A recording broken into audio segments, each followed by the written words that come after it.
During a cold, rainy night, the street was empty and the moon was bright. The protagonist stares into the puddles. Suddenly, the reflection zooms in several times, and each time it does, the moon and water ripples get larger and larger. At last, a giant girl appears, and we go to the menu screen. The protagonist wakes up as a tiny person on a giant desk. They have a 3-minute conversation, so I'll summarize the main points. Seiko is an angel the whole time, very kind and helpful. She says that she saw the tiny protagonist faint, so she took him to her 1-bedroom apartment to keep him safe and sheltered. Seiko explains that he simply shrunk, so everything's just huge to him. When asked why, she says she does not know, but will try to help him change back. Meanwhile, she offers to take care of him in her house. With no other choice, he nervously agrees. The protagonist introduces himself as Rin, but he can't remember anything else. Seiko introduces herself as Seiko, with the character for the meaning cold and clear like moonlight, just like how it was a cold night with a bright moon. She says she'll help Rin find his memories as well. She reaches out her hand for Rin to climb onto and takes him for a full tour of his new home. October 4th, 2008.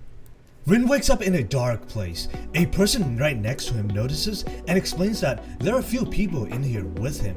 Her name is Moko. She says that Seiko also told her to wait here too, that it's just a desk drawer. She revealed that she just got here yesterday. This is pretty odd because now we know Seiko has bumped into more than one shrunken person before taking them back to her home. Next, Rin approaches Taki, who seems to be in charge. Taki says he needs to tell Mocha and Rin some rules since they're new, which makes it seem like this is a well thought out operation instead of just some oopsies that Seiko happens to come by. Next, Rin approaches a woman against a wall that counts up to 15. Below it, the word stop count with a cat picture. Since Moko claimed to be a new arriving just yesterday, this count seems to mean she's been here for 15 days. Clearly this whole thing, whatever it is, has gone on for quite a while. Taki finally tells the two about the rules.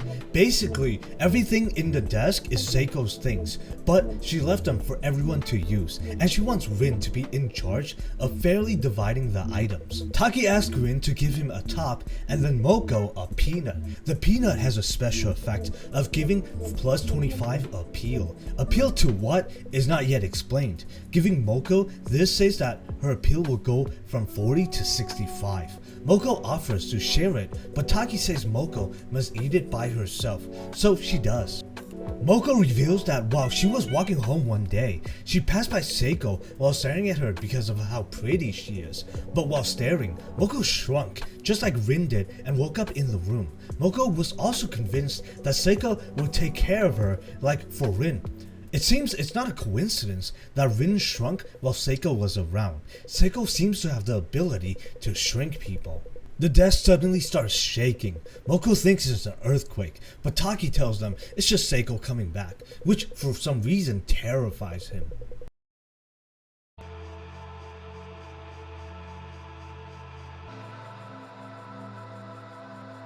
Seiko opens the desk drawer.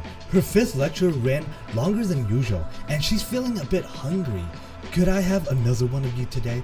As a treat, she says. Seiko's hand starts reaching into the drawer and looks around, and finally she chooses Moko.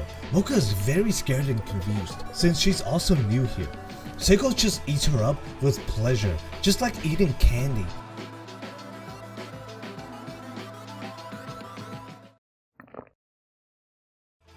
And says yum. She seems to enjoy feeling Moko squirming in her stomach too. Seiko tells Rin he did an excellent job as an advisor, giving Moko the peanut to make her more appealing as a snack.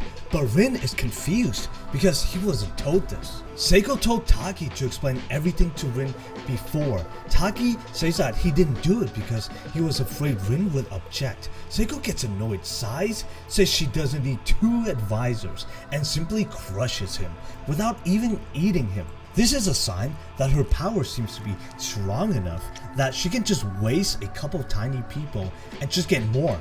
She cleans her hands, drops the act, and welcomes Rin to her world of eating tiny little people. Now that Seiko's home, she starts talking to Rin while doing her homework. But unlike the first meeting, she is very bossy this time, demanding that Rin respond whenever she asks a question, even throws in a threat. She starts talking about her views on personalities. She believes that they don't change, like yachts on water, just floating as it is. This is likely her way of justifying her habit of shrinking and eating people. She believes she's just born that way and can't stop it.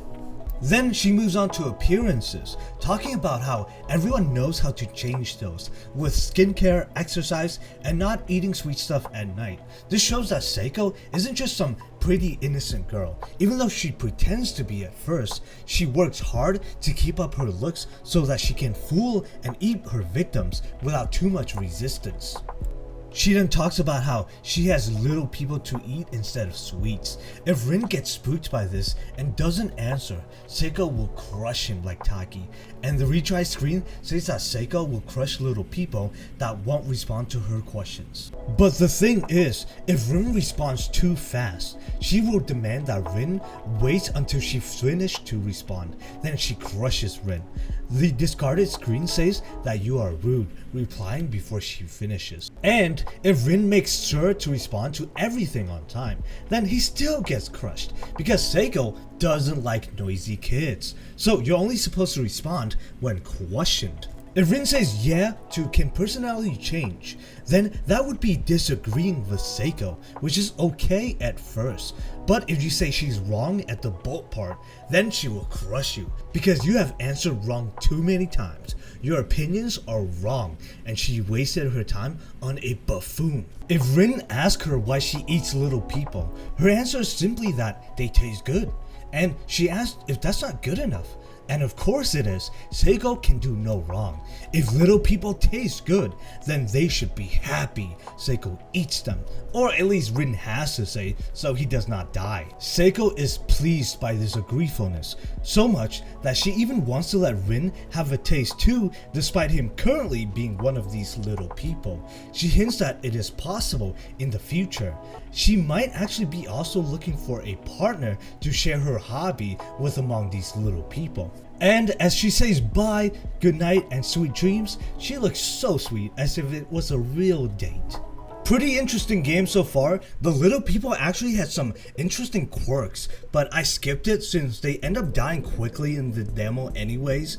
It would have made the video twice as long, so I recommend playing yourself if you thought it seemed interesting. I'm looking forward to the full release. Subscribe for more Story Explains. Thanks for watching. Bye bye.